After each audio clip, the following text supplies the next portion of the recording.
Fala galera, beleza? Tomara Pop novamente trazendo mais entretenimento aqui para vocês.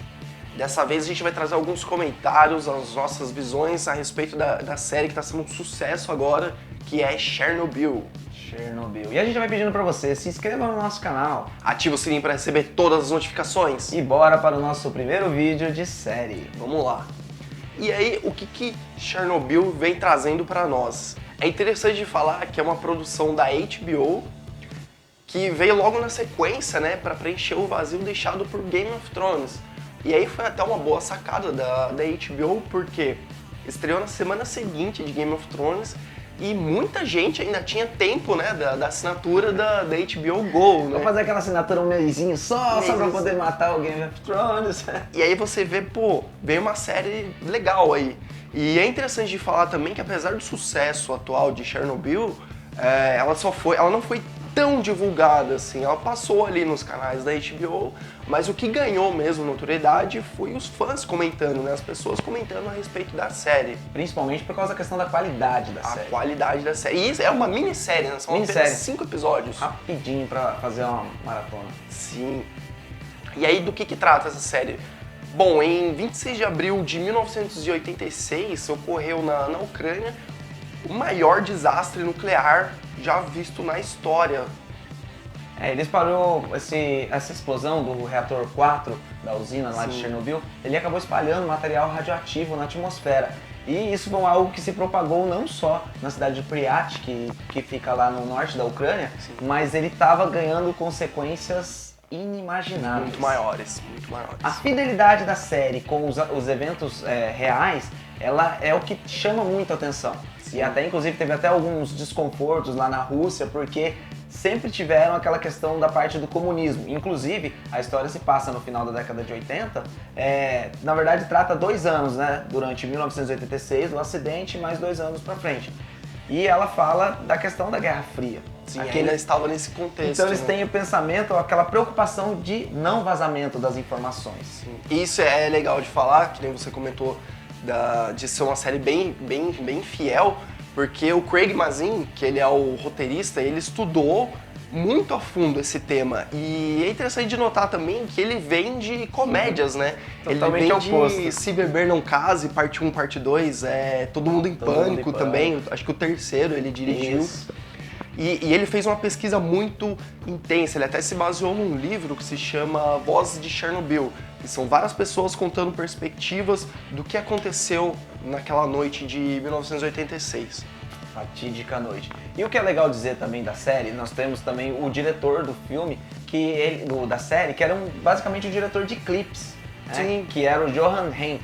Ele dirigiu clipes de músicos famosos, como por exemplo Madonna, Robin Williams, David Bowie, Lana Del Rey também. Exato. Então, e aí ele trouxe agora essa perspectiva, ele falou que é mais fácil de trabalhar com séries. Ele também dirigiu episódios... Com minisséries, né? Isso, Ele gosta de ter uma coisa mais fechada com ele. Ele chegou a dirigir 3 episódios de Breaking Bad, também dirigiu episódio da série do The Walking Dead e também de Bates Motel. Caramba, você vê que... E assim, ele consegue extrair dos atores muita emoção, sabe? E falando disso também, a direção de arte tá de parabéns, cara, porque assim, não tem nenhum russo ali, né? Eles não se preocuparam com essa questão de ter o idioma russo. E foi tudo jogado no inglês. Exatamente. Só que, tipo assim, isso de jeito nenhum deixa a desejar, porque... Com certeza. Porque a direção ela é muito boa, a preocupação em reproduzir o cenário, em reproduzir as roupas, desde o botão ali da roupa de bombeiro, as escritas, sabe? E é legal também, todo enquadramento ele demonstra alguma coisa. E isso ele é sustentado também por um silêncio mórbido, que fica durante toda a série, sabe?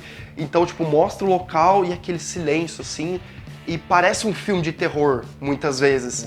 Eu lembro que teve uma cena que cai um passarinho, assim, e aí você fala, meu, é um filme de terror isso, só que, tipo, não é um filme de terror convencional, porque... É a realidade. É a realidade, aquilo de fato aconteceu. Realidade também é o que a gente pode dizer, a questão da maquiagem.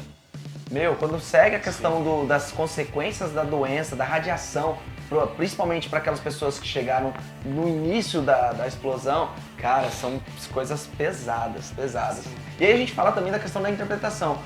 A série, ela basicamente segue 3 personagens principais que vão aparecer no decorrer da história, mas que a gente pode dizer assim, principalmente a questão do ministro Boris Sherbina, que é interpretado por Stellan Skarsgård, é o alemão aí. E ele é conhecido como o cientista Selvig, né, da série de filmes do Thor, da Marvel. Nós temos também o Jared Harris, que é o professor Valery Z. Legazov, e ele é mais conhecido por séries como The Crown, ele fez o Rei George, e também a série The Terror, do Amazon Prime. E nós também temos uma atriz famosa, que é, no caso, a Emily Watson, que interpreta Ulana. Que ela, o da Ulana, que só pra poder dar um ponto assim, ela fez filme como, por exemplo, o Dragão Vermelho, que é da trilogia do Hannibal Lecter, Silêncio dos Inocentes.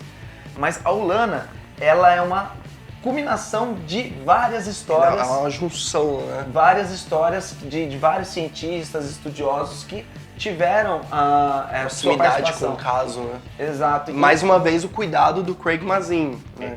Estabelecer esse único personagem fictício nesse meio todo. Isso. E aí, basicamente, a gente vai falar deles, assim, um pouco na nossa resenha aqui da série, mas o que é legal de dizer também é a questão da como a antiga União Soviética, né, hoje a Rússia, ela tratava a questão de não vazar as informações. Sim. Meu, isso é muito trabalhado na série e muito aquela questão assim, não, isso não é possível, a questão do dosímetro que eles tinham na usina. Só chegava a 3,6 regaton, que era o que mede a questão da radioatividade.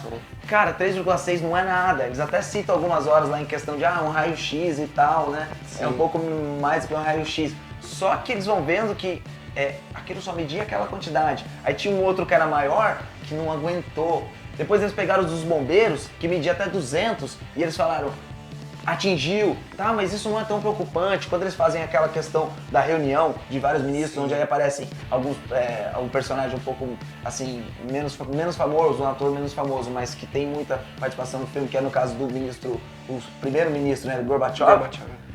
Cara, eles falam lá, você vai vendo que eles não querem deixar as informações irem, não querem. Sim. Há todo eu acho que esse é o foco principal da série, né? Você vê que em todo extremo, né, o controle da informação, sabe, se manda, desmanda do governo, foi em que proporcionou esse acidente, sabe? E isso é muito bem explicado na série, isso é muito bem trabalhado. Ele traz essa reflexão a respeito do controle das informações e justamente isso, né? O custo da verdade, né? Quanto custa a verdade, quantas vidas custam a verdade. E você fica incomodado com isso. Muito incomodado. Eu penso assim, daquela questão de tem uma hora que eles vão ter que ir lá desligar e ver mais uma cagada que eles fizeram, vão ter que ligar a questão da água lá de dentro da usina. Sim, água contaminada. Precisam de 3 voluntários. Só que quando eles estão falando isso na mesa, eles falam, precisa da sua autorização, né, pro Gorbachev. Mas o que isso significa?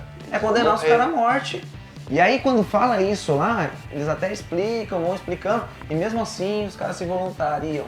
Sim. Tudo bem que é para um bem maior, mas é uma questão assim pesada, que era meio que assim, ou vai alguém ou a gente vai escolher. Sim. Pesado pra caramba. Até a questão, tem uma hora dos próprios cientistas lá da usina, eles falam assim, não vai porque vai prejudicar, a gente vai correr um risco e tal. Só que os caras vão, eu falo, tô te implorando pra você não ir. Só que muito aquela questão de tipo, se eu não fizer isso, e aí? E também é interessante dizer as consequências desses atos heróicos. Por exemplo, tem a questão da Ludmila Iganitenko, que ela é esposa de um bombeiro, Vasily Iganitenko, que foi um dos primeiros a chegar. Sim. Até mostram eles no começo, ele fala, não, eu vou lá, tranquilo, nunca me machuquei e tal. Só que tem consequências terríveis. Sim. E ela, por esse amor, ela simplesmente assim, não, você não pode ficar aqui. Você não pode tocar nele e tal, e mesmo assim... E também tem essa questão de, tipo, o controle da informação que não comunica à população, porque é uma coisa nova, né? Essa é uma coisa que nunca aconteceu antes. A radiação, ela é uma, digamos assim, uma novidade nociva. Então, tipo, eles dizem que não, está tudo bem, não sei o quê. Quando as pessoas, elas estão se infectando, né? Tendo o corpo atingido por radiação e não sabem o porquê. sabe? Isso é uma coisa que também é trabalhada na série e é uma das coisas que te incomodam bastante. Cara, até a questão, eu lembrei agora das crianças brincando nas cinzas. Sim. A inocência do que tava, da real gravidade. E é legal também, eles comparam algumas vezes com a questão da bomba de Hiroshima. Sim. Cara, que foi uma coisa, assim, era a única comparação que eles tinham e mesmo assim o que aconteceu lá foi diversas vezes maior, chega a 15 mil megatons, eles falam. Sim, sim. E outra coisa, a questão de que eles tiveram várias vezes falando, meu, tem que evacuar a cidade, tem que evacuar a cidade, tem que evacuar 50 quilômetros. E a informação ali contida. E também, tipo, você vê que o cientista, né, o professor, que ele se dedica a vida toda a esse estudo. Ele tem conhecimento do que é radiação, de como que funciona um reator, de como que ocorrem as reações. Você vê que ele explica, isso é legal da série também, que ele tem a preocupação didática também em passar isso para o telespectador é muito bacana, de você entender o que está acontecendo. Ele não é jogado, a série foi feita sob muita supervisão.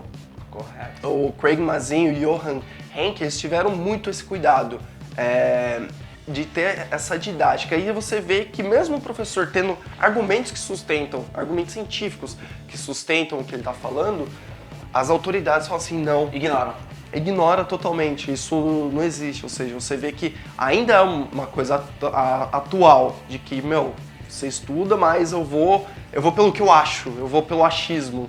Sabe? E isso condenou muita gente também. Nossa, diversas mortes.